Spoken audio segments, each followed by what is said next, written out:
ये भारतीय इतिहास के सबसे कायर प्रधानमंत्री की भागती हुई तस्वीर है। एक ऐसा प्रधानमंत्री जो अपने देश के नौजवानों से नजरें चुराकर भाग खड़ा हुआ, डर के मारे भाग खड़ा हुआ, क्योंकि वो उनकी नजरों का सामना नहीं करना चाहता। ये कोई पाकिस्तान से नहीं आए थे, हालांकि जो गोदी मीडिया चैनल्स हैं उनको पाकिस्तान एंगल भी मिल गया है। आप देखिएगा एक लड़की प्रदर्शन कर रही है और आप देखिएगा एक पुलिस डंडा लेके उसके शरीर के किस अंग में वो डंडा मारता है।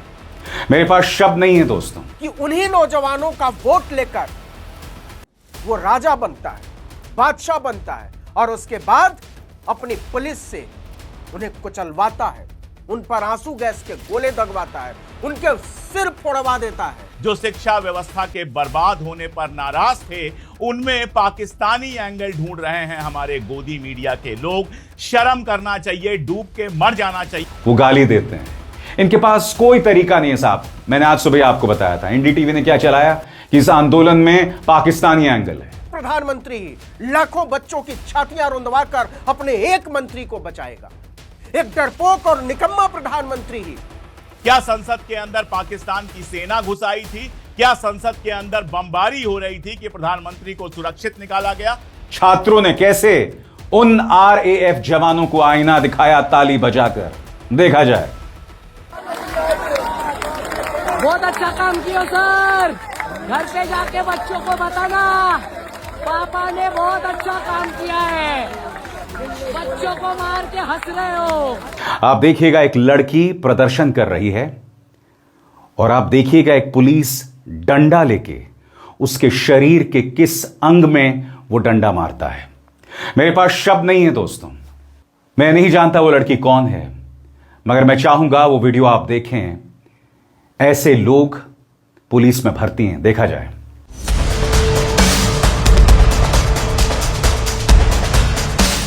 इस तरह से जुल्म किया है इन्होंने हमारे बच्चों पर। और देखिए पुलिस वाले किस तरह से एक छोटे से बच्चे, शायद वो 10 साल का भी नहीं होगा, उसे थप्पड़ मार रही है। देखिए।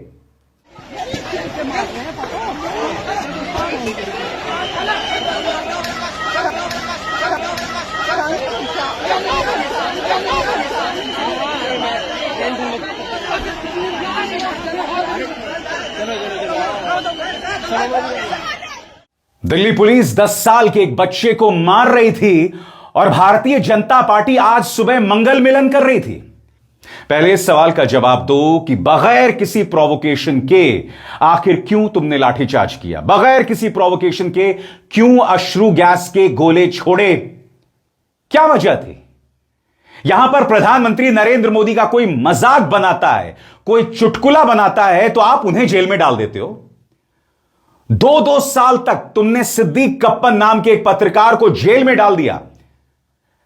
कई छात्र नेता एक्टिविस्ट इस वक्त 5-5 साल से जेल में बंद हैं बगैर चार्जशीट के, सिर्फ इसलिए कि वो प्रधानमंत्री नरेंद्र मोदी के आलोचक हैं।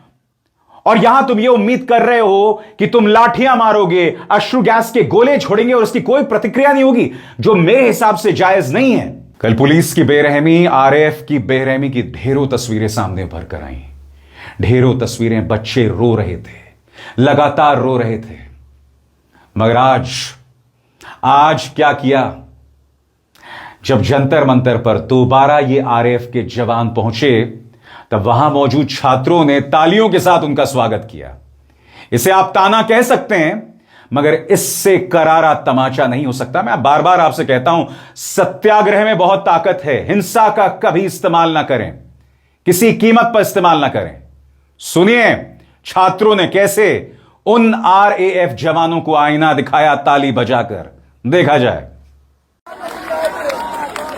बहुत अच्छा काम किया सर, घर पे जाके बच्चों को बताना पापा ने बहुत अच्छा काम किया है, बच्चों को मार के हंस रहे हो। प्राउड महसूस करना, प्राउड। बच्चों को बताना अपने।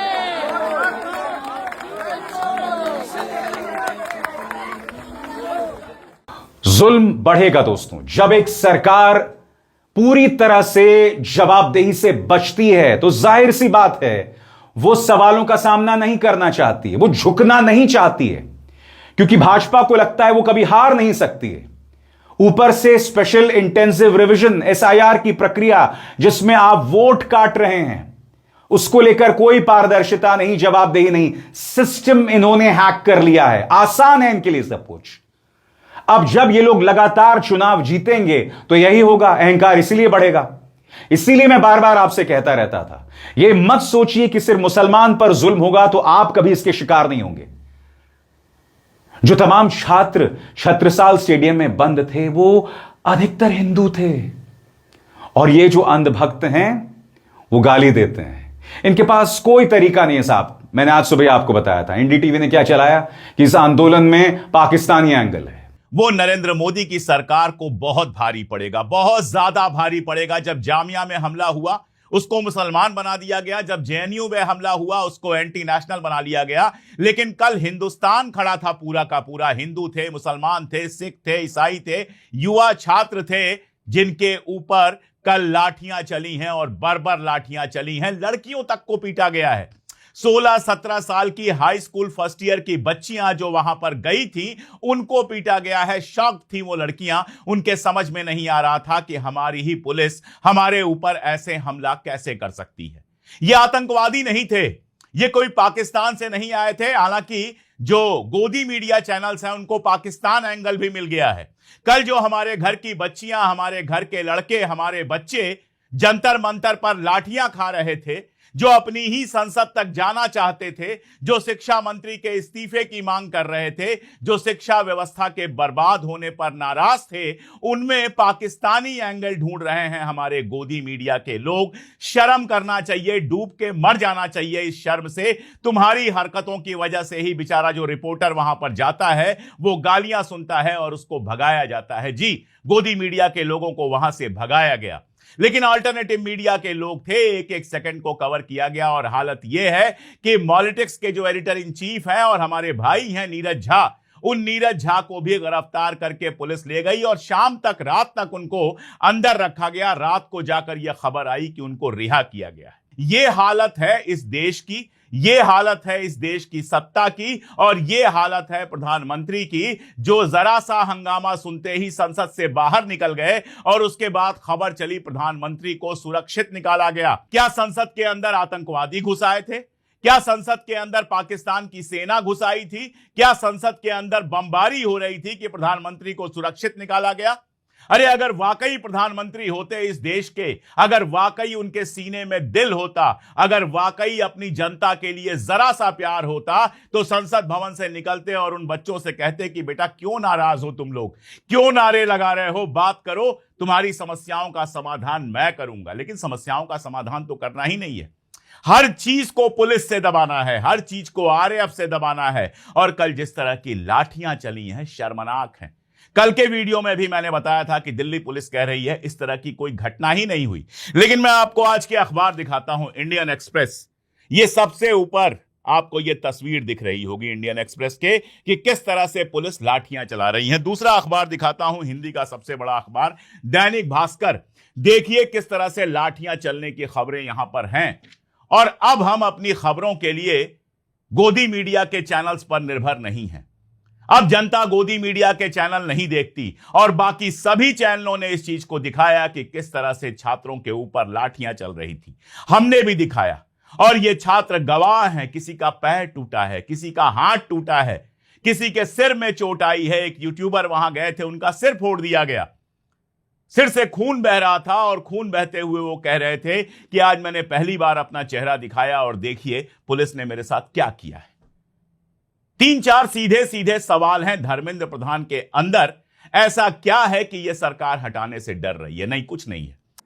ये भारतीय इतिहास के सबसे कायर प्रधानमंत्री की भागती हुई तस्वीर है। एक ऐसा प्रधानमंत्री जो अपने देश के नौजवानों से नजरें चुराकर भाग खड़ा हुआ, डर के मारे भाग खड़ा हुआ, क्योंकि वो उनकी नजरों का सामना नहीं करना चाहता था। और जब वो भाग रहा था तो संसद भवन की तरफ से बंदूक की नलियां नौजवानों की तरफ तनी हुई थी। वाटर कैनन की पाइपें खींची जा रही थी ताकि भागते हुए प्रधानमंत्री की तरफ अगर देश के नौजवान नारे भी उछालें तो उसका हिसाब वहीं कर दिया जाए। एक प्रधानमंत्री जिसके दरवाजे पर 1 लाख से ज्यादा बच्चे खड़े थे, भारत की संसद के सामने गुहार लगा रहे थे और कह रहे थे कि हमारी सुनिए प्रधानमंत्री जी, हमसे बात कीजिए, आपके निकम्मे मंत्री ने हमारा भविष्य बर्बाद कर दिया है, कम से कम आकर हमसे बात तो कीजिए। लेकिन भारत का प्रधानमंत्री देश के नौजवानों से नजरें चुराकर डर के मारे भाग खड़ा हुआ भारत की संसद से। जरा सुनिए छात्रों और नौजवानों का शोर और दूसरी तरफ देखिए उनसे नजरें चुराकर भागता हुआ भारत का कायर प्रधानमंत्री।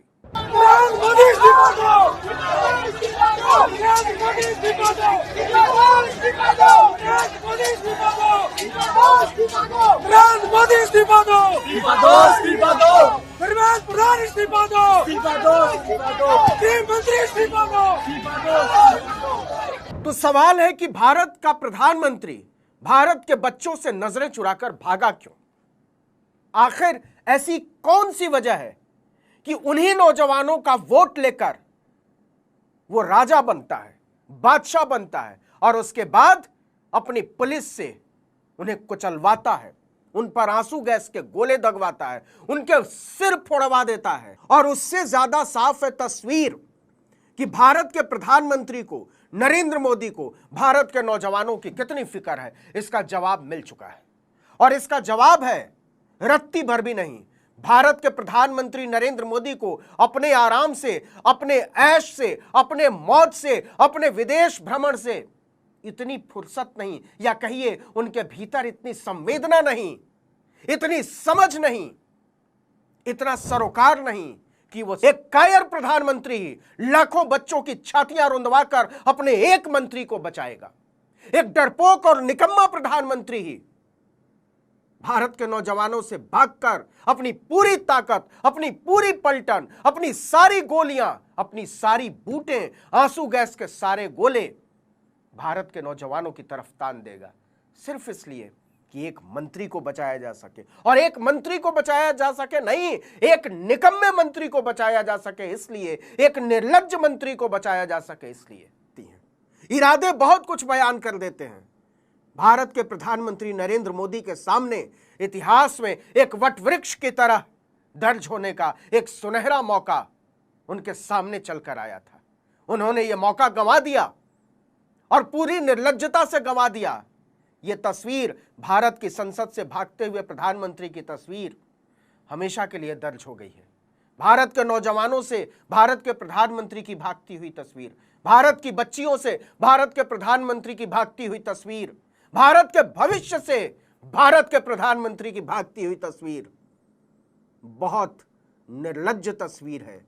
इन तस्वीरों के मायने आज ही नहीं, कल ही नहीं, परसों ही नहीं, सदियों तक विश्लेषित किए जाते रहेंगे।